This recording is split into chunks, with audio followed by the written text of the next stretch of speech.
बिस्मिल्लाहिर्रहमानिर्रहीम। अस्सलाम वालेकुम नाज़रीन, मैं हूँ इरफान हाशमी और आपको प्रोग्राम में खुशामदीद कहता हूँ। तारीफ़ ही उस रब्बुल इज़्ज़त के लिए जिसकी तरफ हम सब को लौट कर जाना है और जिसके हुजूर हम सब को एक दिन पेश किया जाएगा। दोस्तों, सबसे पहले आज की अहम खबरें और चंद अहम सवालात। आज इमरान खान से मुलाकात का दिन है।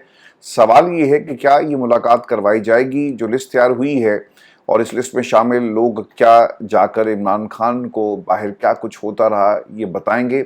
इसकी तफसील व्यूअर्स आपके सामने रखेंगे और फिर 9 मई का मुकदमा और ये पूरा बयानिया मुकम्मल तौर पे आज दफन हो गया। इमरान खान के वकला के 15 मास्टर स्ट्रोक्स और जो उन्होंने दलाइल दिए और इस केस के अंदर कितनी खामियां थी और अदालत इसके बावजूद क्या फैसला देने जा रही है, इसकी तफसील व्यूअर्स आपके साथ हम शेयर करेंगे। और फिर आपको जो मुल्क के अंदर इस वक्त बिजली के हवाले से एक बड़ा स्कैंडल सामने आया और ओवर बिलिंग की बात की जा रही है। किन किन इलाकों के अंदर ओवर बिलिंग की गई और 47 अरब का चूना लगाया गया है पाकिस्तान की आवाम को, और ये किसने किया, इसकी तफसील भी शामिल करेंगे आज की इस नशिस्त के अंदर। और फिर शाह महमूद कुरैशी साहब ने कुरान क्यों उठाया ये भी मैं आपको बताऊंगा। लेकिन सबसे पहले आपको बताएं कि आज इमरान खान की मुलाकात का दिन है। जो नाम अडयाला जेल में भिजवाए गए उसमें बैरिस्टर गौहर, एक रॉन्ग नंबर, सलमान अकरम राजा जो सिर्फ एक वकील हैं, इसके अलावा वो कुछ नहीं, अली जफ़र साहब जो ओकेजनली आपको मंजर पर नज़र आते हैं, और नईम हैदर पंजोता साहब जो हैं उन्होंने हर मौके पर सियासी कमेटी में बताया जाता है कि उन्होंने अली अमीन गंडापुर की जो हाँ मिलाई और जो मिशन था अली अमीन गंडापुर का, इसे पूरा करने में इन तमाम दोस्तों का हाथ है। ज़हीर अब्बासिन जी, नियाजुल्लाह नियाजी साहब, इसके अलावा बहनें भी मुलाकात करेंगी और इमरान खान क्या पैगाम जारी करते हैं सेनेट के हवाले से बातचीत होगी। इमरान खान अपनी पोजीशन जो क्या होगी इस हवाले से एक्सप्लेन किया जाएगा और फिर 5 अगस्त के हवाले से भी हिकमत अमली दी जाएगी। लेकिन मेरे लिए सबसे इम्पॉर्टेंट चीज़ ये है कि खान साहब ने जो लिस्ट दी थी इसके ऊपर अमल क्यों नहीं किया गया। बैरिस्टर सैफ या बाकी लोग जब इमरान खान से मिलते हैं तो कौन से नाम जिनके ऊपर मोहर लगवाई गई और फिर पार्टी के अंदर जिन लोगों को आपने इलेक्शन में उतारा, ये कौन लोग थे। और आसानी से पाकिस्तान तहरीक इंसाफ 8 नशिस्तें अपने नाम कर सकती थी, लेकिन 2 नशिस्तें दीगर जमातों को दे दी गई। अपोजिशन से आपने इत्तेहाद किया और इमरान खान के नज़रिए को दफन कर दिया। अब वजह क्या बनी, क्यों ऐसा किया, तहरीक इंसाफ के अंदर लोग ये बताते हैं और अली अमीन गंडापुर मुसलसल इसके ऊपर प्रचार करते हुए आपको नजर आएंगे कि भाईजान अगर हमने ऐसा ना किया तो पार्टी के अंदर 12 से 20 लोग ऐसे थे जो बिक चुके थे और हमारा वोट जो है ऑटोमेटिकली उनको जाना था, तो आप एक्सपोज होने देते। पाकिस्तान के अंदर तालिबानी निज़ाम और ये पार्लियामेंट और ये जमहूरियत सिर्फ नाम की रह गई है, सिर्फ ये एक सेरेमनीज़ है। आपको कभी पंजाब के अंदर, कभी सेनेट के अंदर, कभी पार्लिमान में ये सब सेरेमनीज हो रही हैं जी, इसका पाकिस्तान की जमहूरियत से कोई ताल्लुक नहीं है। ये जितनी भी सरगर्मियां हैं, जो कुछ हो रहा है, ये सिर्फ आवाम को बेवकूफ़ बनाने के लिए पाकिस्तान के अंदर किया जा रहा है। अभी सबसे अहम खबर आपके साथ मैं ये शेयर कर दूं कि 9 मई का बयानिया मुकम्मल तौर पर दफन हो गया है। 9 मई केसेस हतमी मराहिल में दाखिल हो चुके हैं और वकला के हतमी दलाइल हैं। कल भी सहाफ़ियों को एक्सेस नहीं दिया गया जेल के अंदर, और जब से अदालत में जो कुछ हो रहा है इसे रिपोर्ट किया जा रहा है शाकिर रहमान और उनके जो दीगर दोस्त हैं उनकी तरफ से, और पाबंदी लगा दी गई, सहाफ़ियों को अंदर जाने की इजाज़त नहीं दी जा रही। अब इस केस का जो मरकज़ी गवाह था वो मुकम्मल तौर पर ज़मीन बोस हो गया है। इसने गुजरांवाला मियाँ वाली में अलग बयान दिए और कोर्ट लखपत ट्रायल के अंदर भी ये मुख्तलिफ बयान देता हुआ नजर आया। प्रोसिक्यूटर के दलाइल इसमें क्या थे मैं आपको बता देता हूँ कि मरकज़ी गवाह 7 मई को ज़मान पाक जाता है। ज़मान पाक में उन्होंने साजिश सुनी, अस्करी इमारतों को निशाना बनाया गया। प्रोसिक्यूटर ने हुकूमत की तर्जुमानी भी की कि 2022 में जायज़ तरीके से हुकूमत गिराई गई।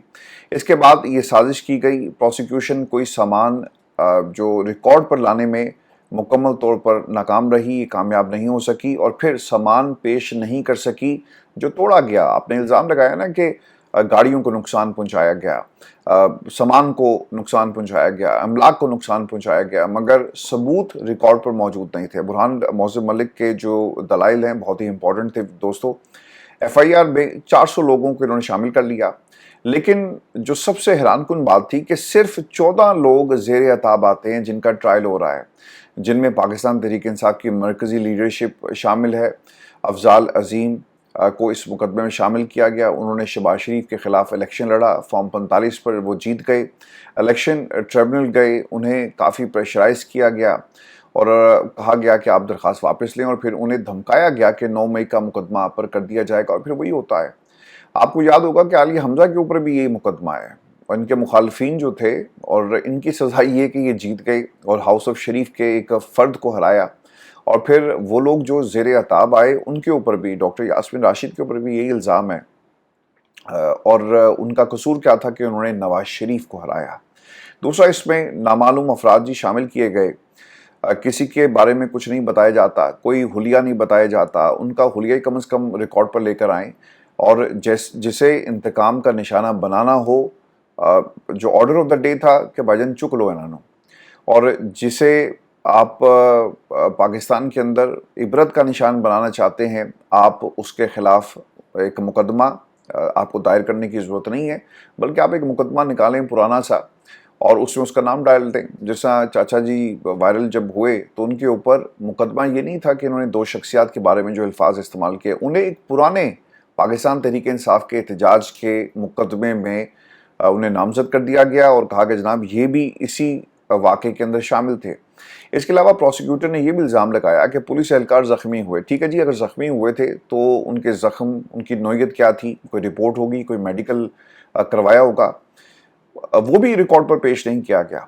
फिर मज़ीद सरकारी मुलाजिम ज़ख्मी हुए, लेकिन किसी का भी मेडिकल आप पेश नहीं करते। ये वो लकूनाज हैं जो इस केस के अंदर प्रोसिक्यूशन जिसका दिफा नहीं कर सकी।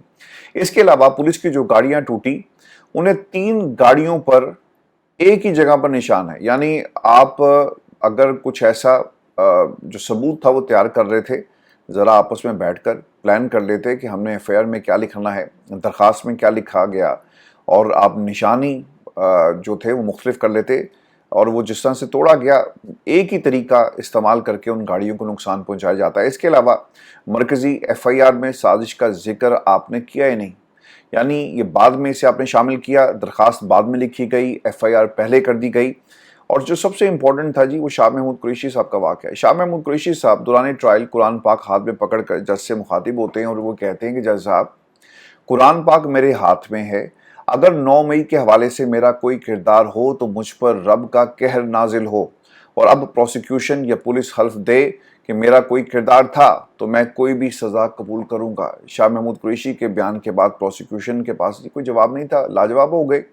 और देखें, इतनी ने जल्दी है कि रातों को भी केसेस बाकायदा लगे हुए हैं, और रात को 12-12 बजे तक समाअत हो रही है, 10-10 बजे तक जज साहब जो हैं वो बैठ रहे हैं।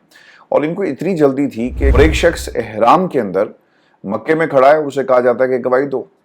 9 मई केसेस का जो पोस्टमार्टम है जी, साजिश का दावा बेबुनियाद निकला। 9 मई के मुकदमात के मरकज़ में मौजूद साजिश का दावा अदालत में बेबुनियाद साबित हुआ। आम गवाहान ने जरा के दौरान इतराफ़ किया कि निगरानी के लिए कोई इजाज़तनामा नहीं था।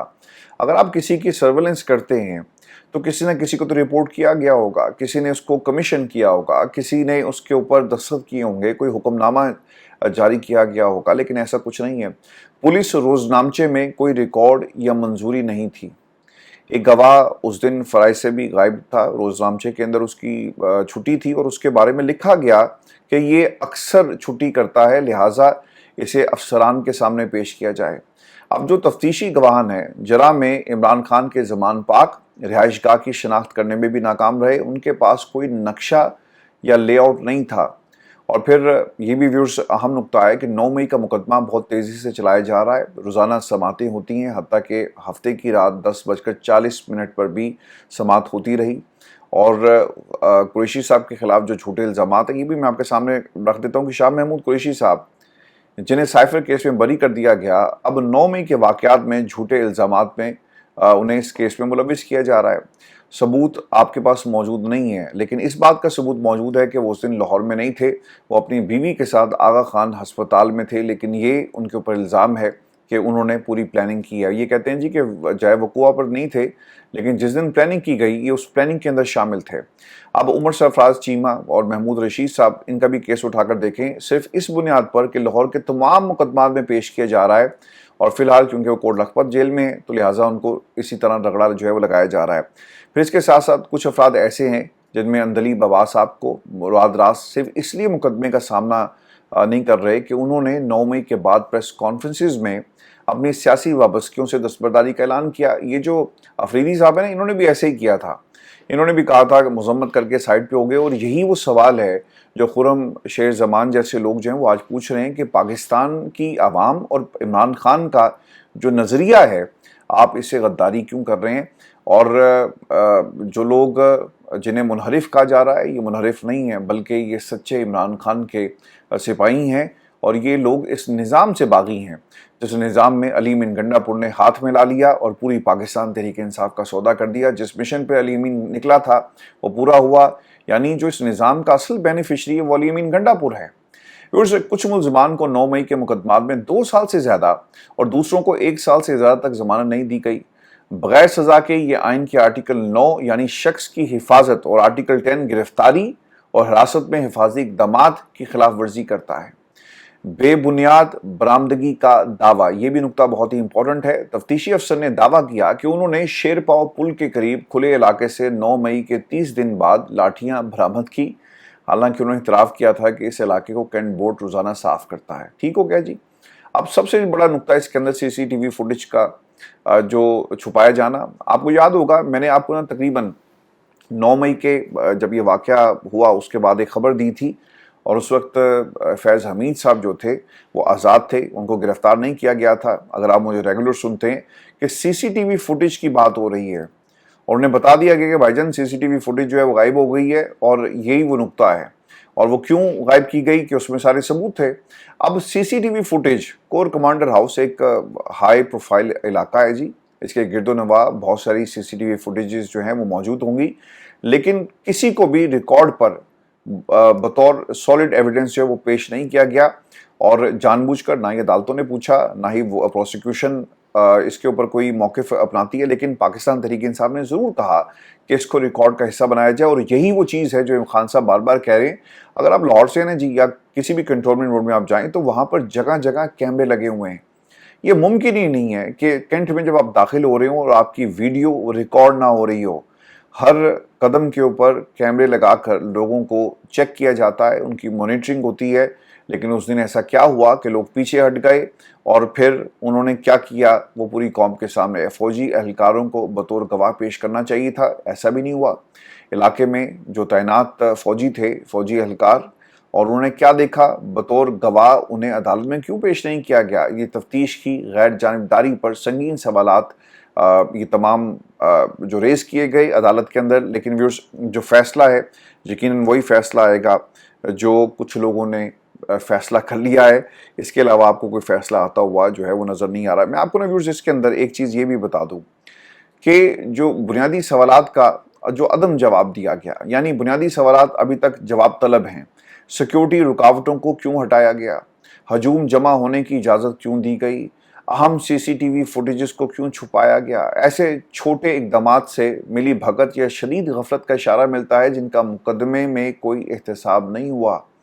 میڈیا کی کوریج پر پابندی آپ نے کر دی، میڈیا کو مقدمے کے آخری مراحل کی کوریج سے آپ روک دیتے ہیں، جو کھلے انصاف کے حصول کی خلاف ورزی ہے۔ خان صاحب کی کیسز کے اندر بھی یہی ہوا اور اس میں بھی یہی ہو رہا ہے۔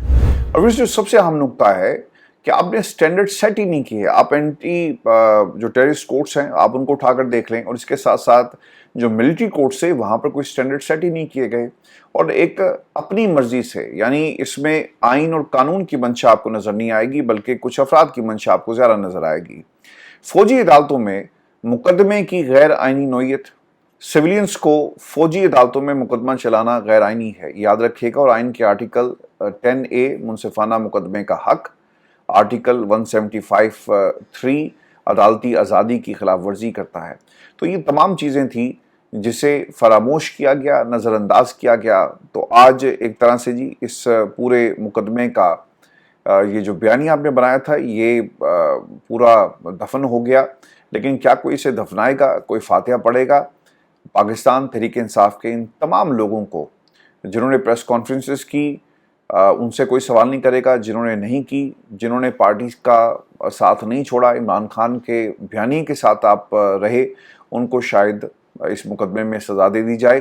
اور وائبس اسی قسم کی آ رہی ہیں، لمبی لمبی तकरीरें, लंबी लंबी प्रोसिक्यूशन और सबूत आपके पास मौजूद नहीं है। बड़ा ज़बरदस्त तरीके से ये केस लड़ा है पाकिस्तान तहरीक इंसाफ के वकला ने, लेकिन अल्टीमेटली लोगों को सज़ाएं देकर ही ये मज़ीद जेल में रखेंगे। फिर इसके बाद ट्रायल के लकूनाज, और जब बड़ी अदालतों में जाएंगे वहाँ पर आपके पास जो हैं अपनी मर्ज़ी के जजेस पहले से मौजूद हैं, जिन्हें पहले से हुक्म दे दिया गया कि उन्होंने क्या फ़ैसले करने हैं। वहाँ भी एक लंबा प्रोसेस होगा, और सिर्फ पर्पज़ ये है कि इन लोगों को किसी तरह आप ज़्यादा से ज़्यादा वक्त जेल के अंदर रखें। और फिर आपको ये भी खबर दें कि 27वीं तरमीम की तैयारी हो रही है। हाफिज़ अब्दुल्ला साहब ने कहा कि लग ये रहा है कि 27वीं तरमीम आएगी।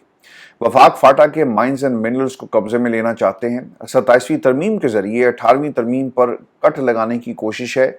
27वीं तरमीम के ज़रिए आईनी अदालत भी बनाना चाहते हैं। हुकूमत जितना कहेगी नहीं होगा, लेकिन वो होगा, यानी जो तरमीम है ये होकर रहेगी। 27वीं तरमीम में शायद ये शामिल होगा कि रिटायरमेंट के बाद फौरी बंदा सियासी ओहदे पर आ जाएगा।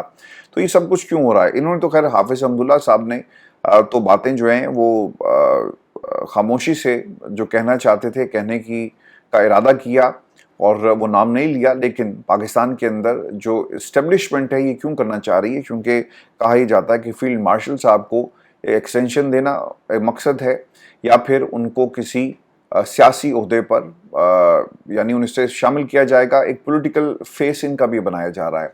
बिल्कुल उसी तरह दोस्तों जिस तरह माजी के अंदर मुशर्रफ साहब ने अपना पॉलिटिकल फेस बनाने की कोशिश की, और अगर ऐसा हो गया तो ये पाकिस्तान के लिए किसी सूरत भी ठीक नहीं होगा। 18वीं तरमीम, इससे खान साहब के दौर में भी लोगों ने इख्तलाफ किया कि सूबा जो है वो अपना जो पैसा है वो वफाक से डिमांड करता है, और सारा बर्डन वफाक के ऊपर आता है। जो कर्जा है वो वफाक को अदा करना पड़ता है, और जो पैसे हैं वो पूरे नहीं होते, और फिर पूरा टैक्स जो है वो सूबा ले जाता है। तो एनएफसी की बात खान साहब के दौर में भी होती रही, जो किसी हद तक ठीक भी थी। लेकिन 27वीं तरमीम को लाने का मकसद ये है कि एक तो मिनरल्स, और दूसरा एक्सटेंशन देना। ये 5 साल की एक्सटेंशन होगी, 9 साल की, या फिर किसी शख्सियत को सियासी ओहदे के ऊपर यानी जिस टाइम वो रिटायर होंगे उन्हें बिठा दिया जाएगा, और ये भी एक कानून लाया जा सकता है आइन में तरमीम करके। तो ये पाकिस्तान के अंदर सिर्फ और सिर्फ अपनी मर्जी का निज़ाम लाने के लिए ये सब तैयारियां जो है वो हो रही हैं। मैं भी आपको एक खबर ये भी दे दूं कि मुराद सईद साहब का पैगाम आया, और वो ये कहते हैं कि सच कहूँ तो मुझे खान साहब की सोच भी समझ नहीं आई। क्या करना है? मुराद सईद को सेंटर बनवाकर फ़ायदा, ऐवान बाला का एहतराम, न शिबली फराज का गिरबान बचा सका, न आज़म सवाती की चादर और चार दीवारी, और कैद तो वो है जो एजाज चौधरी 2 साल से काट ही रहा है। मुराद सईद का सर क्या बचा लेना है? इसने दूसरी जानिब जो भाग दौड़ शुरू हुई और जो एड़ी चोटी का जोर लगा, तो खान साहब की मंतक समझ आई। आप कोई नहीं होते किसी पर कांटा लगाने वाले, कांटा सिर्फ अल्लाह की ज़ात लगाती है। देखें, इन लोगों ने कोशिश की थी ना कि मुराद सईद नहीं रहेगा, मुराद सईद जो है वो ख़त्म हो गया, लेकिन अब देख लें कि मुराद सईद जो है वो इस मुल्क में सेनेटर बन चुका है, और आप रोक नहीं सके। लेकिन इसके अंदर एक नुक्ता ये भी था दोस्तों कि मुराद सईद को सेनेटर बनवाकर आपने एक सीट को यानी उसके ऊपर किसी किस्म का वो अपना जो किरदार था सेनेट के अंदर वो अदा नहीं कर सकते। वो खामोश हैं मुकम्मल तौर पर, और गायब हैं, मंजर से गायब हैं। और उन्हें क्यों गायब होना पड़ा? इसलिए कि उनकी जान को ख़तरा है। तो ये भी इसके अंदर एक बाज़ लोग कहते हैं कि ये साजिशी अमल था कि आपने मुराद सईद का नाम इसमें शामिल करवा लिया ताकि एक सीट जो है उसे एंगेज किया जा सके। तो एक तरह से सीट को उन्होंने ज़ाया कर दिया। जब बंदा एक्टिव नहीं होगा, सेनेट पे आ नहीं सकेगा, तो वो सीट ज़ाया ही होगी ना। इसकी एक मिसाल ये भी है कि एजाज चौधरी साहब जो हैं उनके प्रोडक्शन ऑर्डर जारी नहीं किए जाते। वो सेनेट के किसी भी सेशन के अंदर शरीक नहीं हुए, और यही वो वजह थी कि एक सीट ज़ाया हो गई। इसी फार्मूले के ऊपर अब काम करते हुए मुराद सईद साहब को एक सीट दे दी गई। अब वो एक्टिव नहीं होंगे, वो आकर उसमें पार्टिसिपेट नहीं करेंगे। तो आज कोई कहते हैं ना कि पाकिस्तान तहरीक इंसाफ की जी 6 सीट्स हैं, तो ये 6 नहीं है भाई, ये 5 हैं। मुराद सईद साहब की सीट होना या ना होना, इसमें कोई आपको जो है इससे फ़र्क नहीं पड़ता। और फिर जो इम्पोर्टेंट बात थी कि जिसको आपने माइनस कर दिया और कहा कि अब ये हमें नज़र नहीं आएगा और ये हमें नहीं चाहिए, आज आप देख लें कि मुराद सईद इस मुल्क में सेनेटर की सीट जो है वो अपने नाम कर चुके हैं, यानी आपने कांटा नहीं लगा सके उनके नाम के ऊपर। मैं आपको खबर ये भी दे दूं कि बलूचिस्तान के अंदर खातून को कितनी गोलियां लगी। इस हवाले से जी जो खबर कुशाई की बाद पोस्टमार्टम हुआ है, खबर के मुताबिक 7 गोलियां मारकर कत्ल किया गया और मकतूल एहसान सामनानी को 9 गोलियां जो हैं मारी गई और डग्यारी वाक़े में अब तक 20 से ज़्यादा मुलजमान को गिरफ्तार किया जा चुका है। और जो मास्टर माइंड है ना, जो सरदार शेरबाज सातक ज़ई, इसको जी गिरफ्तार किया गया है और इसका 1 दिन का रिमांड दे दिया गया। तो अदालतें भी जी इनकी हैं, इन्हीं की मर्जी का इंसाफ मिलता है। अब एक दिन में आप क्या करेंगे, रिमांड आपने लिया, अगले दिन उसकी ज़मानत हो जाएगी और ये कत्ल का मामला है। लेकिन पाकिस्तान के अंदर ये अदालतें इनकी, निज़ाम इनका, और ये सरदार, जिन सरदारों ने आज इनको बचाया है, वो बलूचिस्तान के अंदर पिछले कई सालों से यही काम करते आए हैं। मैं आपको वीडियो से जाते जाते ये भी खबर दे दूं कि सोशल मीडिया में उम्र की हद जो है वो मुकर्रर कर दी गई है और खबर के मुताबिक सेनेट में सोशल मीडिया सार्फिन की उम्र की हद का बिल पेश कर दिया गया। बिल के मुताबिक सोशल मीडिया सारिफ की उम्र कम से कम 16 साल होगी। सोशल मीडिया प्लेटफॉर्म कम उम्र सारिफ को अकाउंट बनाने से रोकेगा और बिल में तजवीज़ दी गई कि अगर सोशल मीडिया प्लेटफॉर्म कम उम्र बच्चे को अकाउंट बनाने की इजाज़त दे तो इसे 50,000 से 50 लाख रुपए तक जुर्माना होगा। कम उम्र बच्चे को अकाउंट बनाने में सहूलत देने वाले को भी 6 माह तक कैद और 50,000 से 50 लाख रुपए तक जुर्माना होगा। तो एक बड़ी डेवलपमेंट है। तो आपने अपने बच्चों पर नज़र रखनी है उनके अकाउंट्स के हवाले से। ऑब्वियसली वैसे भी मामला बड़ा सेंसिटिव है। अपना ख्याल रखें व्यूअर्स, अगली वीडियो में आपसे जल्द मुलाकात होगी। दोपहर को 1 बजे। इजाज़त दीजिए, अल्लाह ने के बाद।